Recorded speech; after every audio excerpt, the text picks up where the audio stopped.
Hello, my name's LVTS. LVTS, I'm a rapper, creator, entertainer. My name's LVTS again, and I'm from Sydenham, South London. You know, about Sydenham as well, I was actually born in Lewisham Hospital, and I stayed at my nan and granddad's house till I was about maybe 9 months old. And ever since then, my mum actually bought a flat in Sydenham, Lower Sydenham. And since then, like, I've just grown up in Sydenham, you know, like born in Lewisham Hospital and raised in Sydenham. Sick of all the he say, she say nonsense. Get rid of the key stage, cliche conscious. These days, these ops talking obnoxious, wicked words. Never mind, mastermind. This that rookie rose, bare left for the toes, ayy. This that step it, this that get steps, they get left in the dust. We drag races, switch it, ayy. Yeah, let me hit a left, watch me drift off, switch it. This that gear 6, let the gear shift. Okay, so right now we're in Home Park. This is Home Park Estate right here. I came here a lot when I was like a teenager, you know, like after school. We'd come down here, a couple of friends, we'd play a bit of football down here. These apparatus, this outdoor gym wasn't here when I was playing. But what we used to do, we used to bring the ball, we used to kick ball. And we didn't even need to bring no goalposts because we used the tree trunks as the goalposts. And we used to just kick ball, play football. And I've had a lot of like good experiences at this park, man.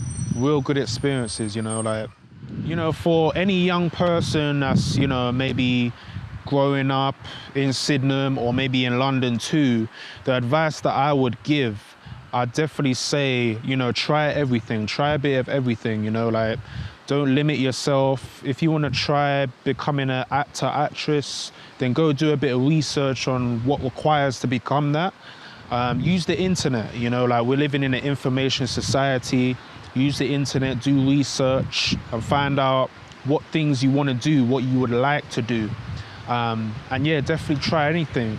I definitely say as well, a lot of the time, you know, because we're living in like a CCTV generation where there's cameras everywhere, sometimes what happens is we lose our ability to fully express our individuality. And sometimes because of that, we do what society wants us to do, what our parents want us to do, what the school wants us to do, which can be a good thing, but there can be bad things to that too, because the dream that you really want to follow can become lost in that. So what I'd say is, if you do have a dream, and it is a big dream, dream big and follow that dream. Go ahead and follow your passion, you know, and don't let anybody tell you that you can't do it, because if you keep on trying and you work hard at it, you can do it. So that would be my advice to any young person from London. In terms of like struggles growing up, there was struggles growing up, of course. You know, but my mum always did the best to like make sure that I was good in terms of like food, shelter, the things that I needed, clothes, trainers. She always made sure I was good. Like, I've seen her work hard, so I really appreciate that from my mum especially. So shout out to mum for making sure I'm good and always making sure that like when I got up to no good, because I did get up to no good, she made sure I was on the right track. So, you know, I remember one time as well, when I was on, it was after school, I was on a 136 bus. Like I said, I live 10 minutes away from my house. I should not be taking no bus. I took a 136 bus going towards Peckham. And back then, I'm not sure what date it was. This was when the buses introduced a voice system. So the buses would talk. That was a new thing back then. So I'm on the phone, and I'm talking to mum, and she's like, are you on your way home? I'm like, yeah, I'm on my way home, blah, blah, blah. Now, what happens is I'm on the phone to her. Now the bus starts talking, because this is new. And this is what happens. The bus says 136 to Peckham. And I'm like, I'm on the phone to my mum, and she's like, get home now, get home now. I'm like, she caught me. So she always made sure I was on the right track. So shout out to her. When there was struggles for me growing up as a teenager, I always had like certain ways to cope, like coping strategies to make sure that I was good.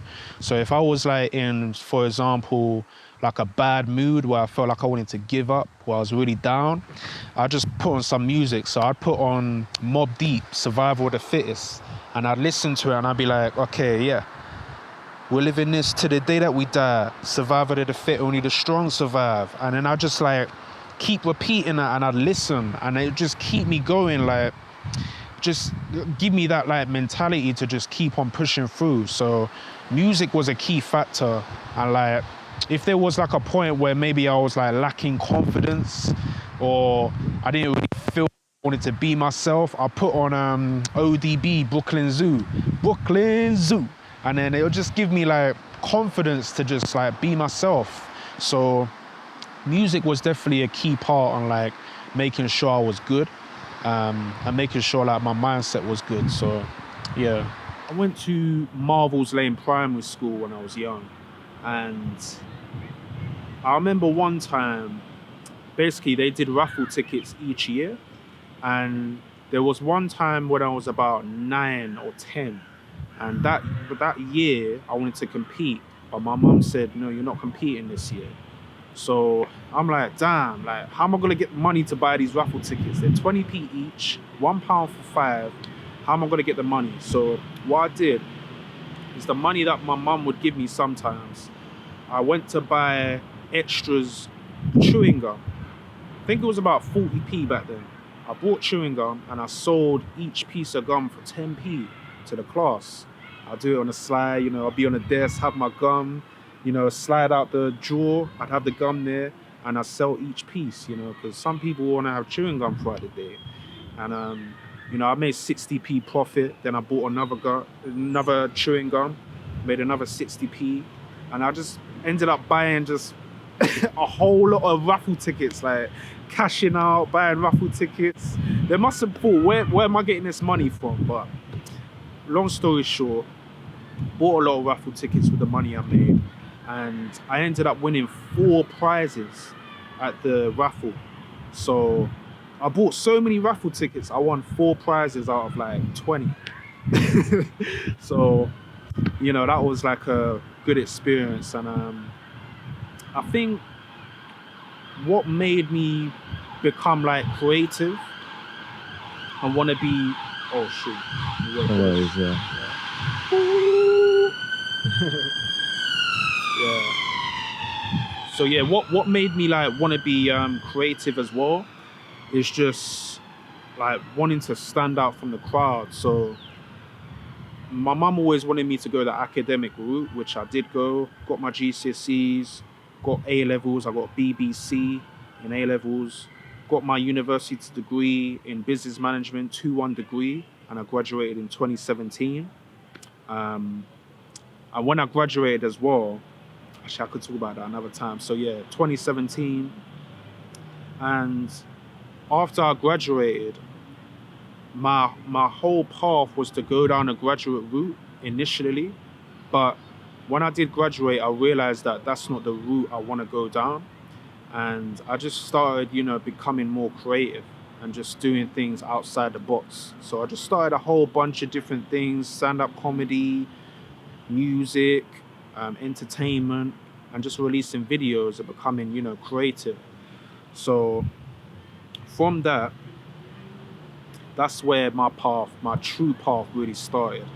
And you know, for me, I always wanted to like live life to the edge as well, and not just be living a simple life, a 9 to 5, you know, 9 to 5, 28 days holiday, a free gym membership. Like you're not gonna fool me with a free gym membership in a 9 to 5. So it's not for me.